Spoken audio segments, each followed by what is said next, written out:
Welcome friends to another r/AmITheJerk video. If you enjoy breaking down these tough questions and stories, make sure to hit those like and subscribe buttons down below. That said, our first story of the day is by HammerTime 19PI. Am I the jerk for telling my wife she should have tidied up the house if she didn't want my mom's negative comments? I'll cut straight to the point. My mom visited us yesterday morning at 10 a.m. while I was at work. She must have found the house a mess because when she left, she called me to rant about how filthy and cluttered the house was. She went on a long rant about my wife having an attitude and almost kicking her out for pointing out that the house looked filthy and smelled. I just nodded and hummed through the entire call, then went home thinking this was no big deal. But once I walked in, my wife started arguing with me about my mom berating her for the state of the house and calling it names like filthy and calling my wife names like gypsy. She asked for my thoughts on this verbal abuse that mom keeps subjecting her to, and I told her to just ignore her because she's like this with my brother's wife too. She got upset and said that no, she doesn't have to ignore her, and mom has one chance to apologize or she's no longer welcome here. I said that was an exaggeration because, for one,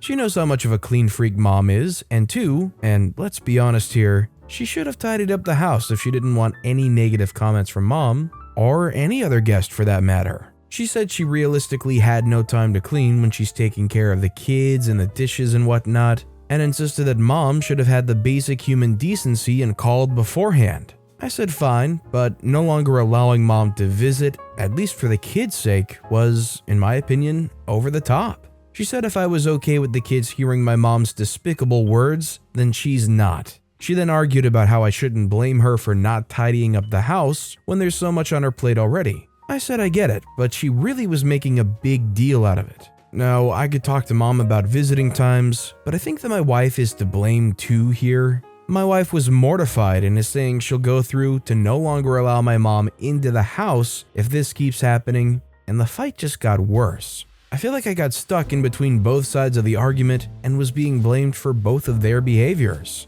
Am I the jerk? So I would personally lean towards the side of saying yes. I think the wife's contributions are being downplayed, and even if they were coming up short on things, you're kind of just basically allowing their mom to just needlessly badmouth people when it's just really not necessary regardless. What do you guys think? Was OP the jerk here? Let me know in the comments down below. Our next story is by Bat8862. Am I the jerk for refusing to share my birthday with my niece, refusing to acknowledge my niece's existence because of it, and uninviting my mom for my dinner party? I, female 21, turned 21 on February 3rd. My niece was born on the same day.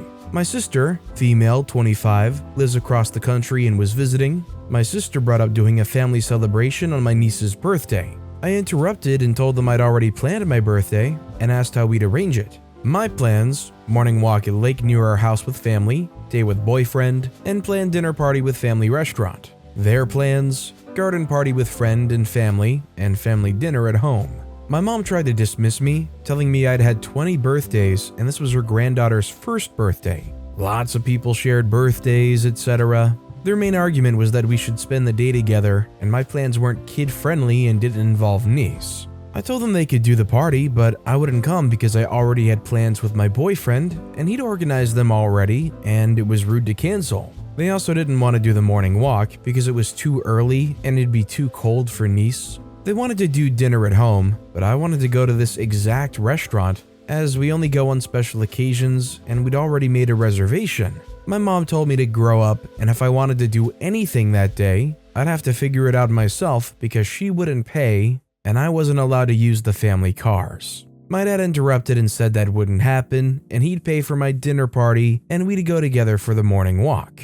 My mom and sister got annoyed, and for the following days, anytime I'd interact with my niece, they'd make comments such as, "Look how much she likes you. Why wouldn't you want to celebrate your birthdays together?" Or other guilt-trippy comments. After a few days, I got annoyed and started ignoring my niece. If my sister asked if I wanted to play with them, I'd say no and refuse to engage. This annoyed them even more. On my birthday, me, my brother, and dad got up early and went on our walk.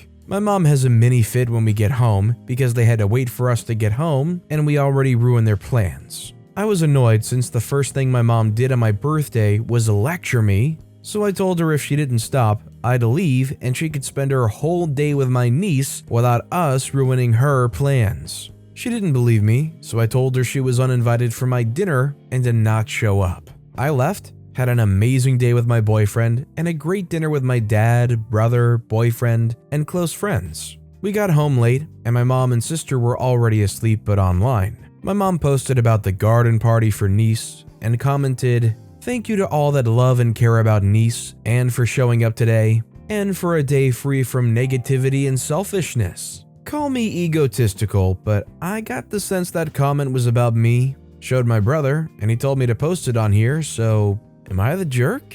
So I think while it might have been nice to do some consolidation group thing, OP's not the jerk because it's their birthday. They're 21 years old. They get to choose how they want to spend their birthday, and they'd already made plans. If they want to spend their birthday their way, and that's not good enough for whoever it is, then I don't think there was ever going to be any pleasing unless you just give up your own birthday to let them do it the way they wanted to.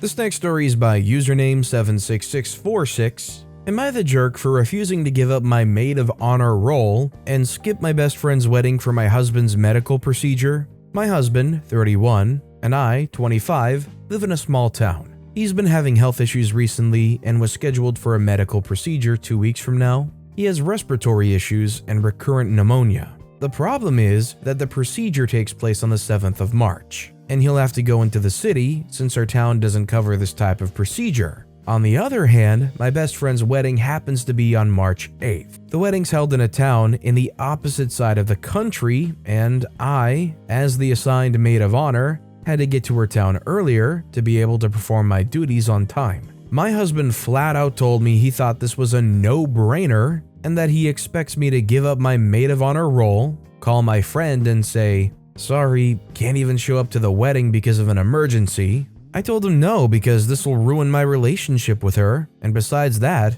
leaving her stranded without a maid of honor 2 weeks before the wedding will make her resent me forever no matter how much I apologize and explain myself. He acted shocked and said he couldn't believe I was okay with the thought of leaving him alone in a city he's never been in before and let him go through the medical procedure alone. I suggested he asks one of his friends to go with him, but he said they're not obligated to drop everything and be with him. Plus, they'll find excuses to say no anyway. I told them they're not real friends then. He said he can't blame them when I, his partner, is doing the same thing, no, worse, choosing a party over his well-being. I told him he'll be fine because the medical team will take care of him, but he said he's talking about this from the emotional and mental side. I told him he's just being a baby then. He got mad and said that my friend should understand, but I refused to have this conversation. He said, "Don't blame me and act like I'm putting you in this situation deliberately. Go talk to the doctor and explain to him your circumstances, then ask if he could reschedule while I suffer." I sensed a huge amount of sarcasm and blame in his tone. I said I will not be doing what he's asking me, and he started talking about how toxic I've gotten lately, treating him like a burden and blaming him for his medical issues. I walked out and shut the door, leaving him ranting on his own. This argument took place last night. Now he's sulking and refusing to speak to me, except to say that my friend and her party were more important to me. This is her wedding. Would he accept it if someone called his wedding just a party? I think he's being selfish with his behavior. I mean, personally to me, I think OP is the jerk. I know if I was in OP's husband's position, going in for a medical procedure, especially if just that alone gives you anxiety, in a city you've never been in, being otherwise alone, feeling kind of deserted, I don't think they're acting selfishly, hoping and probably expecting you to be there for them. Likewise, if OP was in the hospital going for a medical procedure, and their husband was best man at some wedding elsewhere, you probably would expect them to just stay with you and support you in that moment, right? Our next story is by the Sanders 111. Am I the jerk for not driving my wife to her doctor appointment after I got off work and telling her to reschedule? Tuesday, I was covering a night shift and came home in the morning at exactly 10 a.m. I was so exhausted and was about to go to bed when my wife told me she needed me to drive her to her doctor appointment. This is not what we agreed upon. As far as I knew, she told me her mom was coming to pick her up, but she said her mom called and said she couldn't come. I told her I just got off work and wouldn't be driving her to the clinic, and also told her to reschedule. She argued that she couldn't reschedule because she's been feeling a pain in her lower belly.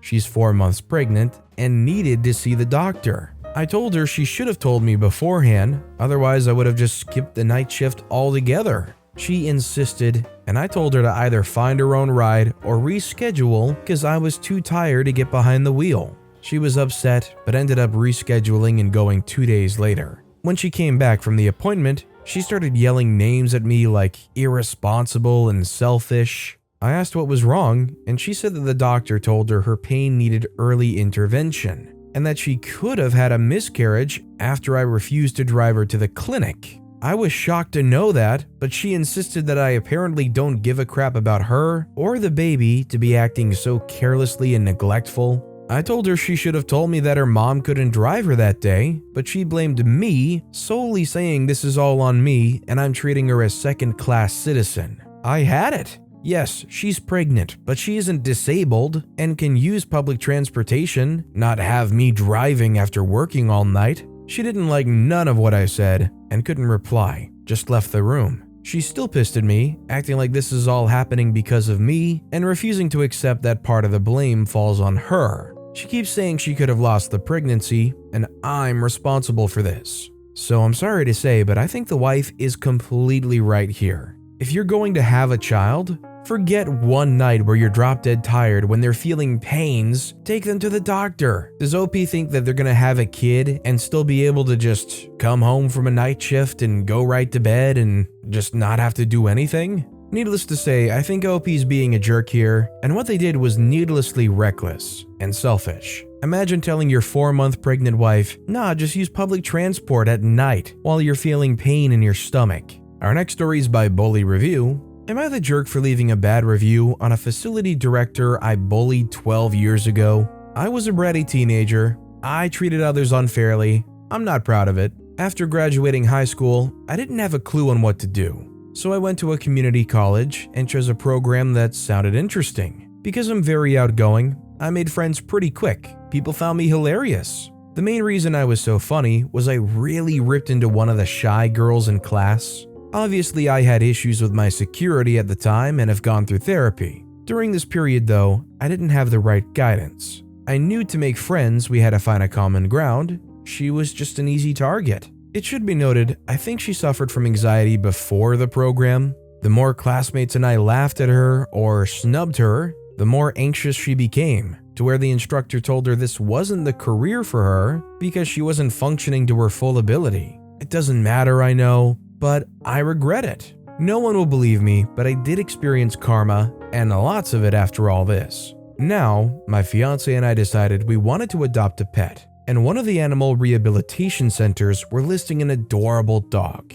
We decided to meet her. First, we had a talk with the facility's director, which, surprise, surprise, is the girl I bullied. We recognized each other pretty quick. I don't know if it was the past or her being so shy, but she was very uneasy through our conversation. She seemed in a good spot overall. Married, kids, obviously successful career, which was a relief to me. I hoped she'd moved on from everything. I did admit to her I was sorry for how things were all those years ago, but she had obviously flourished beyond that. She smiled and said yes, she has. I'm relieved and believe the past is the past. An hour later, the fiance gets a call saying we were not approved for the next steps of possibly meeting the dog. Obviously, I was wrong in my assumption. I reviewed the facility and called her out by name, because I know very well there isn't anything that makes us unfit owners. My fiance doesn't agree with me though. In fact, he says I'm only fueling the fire, and maybe if I hadn't been such a witch, we wouldn't have been rejected. Am I the jerk? So apparently some people, after reading this story, went and DM'd OP and harassed them. And OP called that out saying, I get it, I'm a terrible person who deserves nothing but pain and suffering. The last 12 years I've been cheated on, broken up with after I had a stillborn, suffered many miscarriages. But again, this isn't enough, I need more karma. It's sure, I completely understand there's been a lot of grief and self-perceived karma. The problem is, OP's admitting that they did terrible things, even to the point where they say they deserve karma, but after feeling slighted, they immediately go and try to harass this person again, albeit somewhat indirectly. They say sometimes history repeats itself, and I would say OP's doing a repeat performance of being a jerk. And our final story of the day is by I'm Not a Stalker 2. Am I the jerk for visiting my sister-in-law, or as she puts it, stalking her? Lately, my brother and I started a home repair business. Sometimes when I don't have a call, I'm in his neighborhood, so I stop by his place to chill. His wife answers the door, and she's always chill. Kids running around, she's in her pajamas. She invites me in and offers me coffee. I often talk about my wife or complain about work, then leave for the next call. After a couple of weeks of this, she stops letting me in. I ask if my bro's there, and she says no and closes the door. Okay, so I have lunch in my car or something. Eventually, it's time to go to the next job and move along. One day, my bro comes home, so I drove him with me to the next job. No big deal. After about another month, she's super pissed. I don't know why, but her and my bro come over. She tells my wife to stop texting her and stuff. They always have some kind of beef. And tells me I'm being disrespectful to her and my wife at the same time. She says she's going to start standing up for herself, whatever that means. I make my wife apologize, but really, I don't like being disrespected in my own home. The next day, I come by her place like normal. I hang outside like normal. But in the evening, she texts me not to come by anymore. Well, I am beyond disrespected now. So I tell my bro the business is over because of her. She always ruins everything. Well, now they've told our mom I was stalking her, but I only come by to take my bro to work. I think it's not a big deal, but they made it a huge deal. They think I'm a jerk for stalking. So while I think the sister-in-law could have been maybe a little bit more honest or graceful in the way they were more or less getting to the point of saying, I don't like you coming over all the time. Maybe even the wife in their beef makes the sister-in-law not want you around. But basically, the sister-in-law established that they didn't want OP around, or they weren't necessarily welcome, and OP's a jerk for still showing up and forcing themselves to be around there, knocking on the door, sitting in their car outside. They expressed they didn't really want you around, and it's kind of uncomfortable for you to just keep showing up anyways. But with that being said, that's all the time we have for today. So of all these stories I've read today, which is your favorite and why? Let me know in the comments down below. And if you haven't yet, if you could like and subscribe, that would mean a lot to me. Whatever you do, whether it's liking, subscribing, turning notifications on, all of it helps grow this channel, and I appreciate the heck out of it. So until next time, I'll see you all tomorrow with some more stories.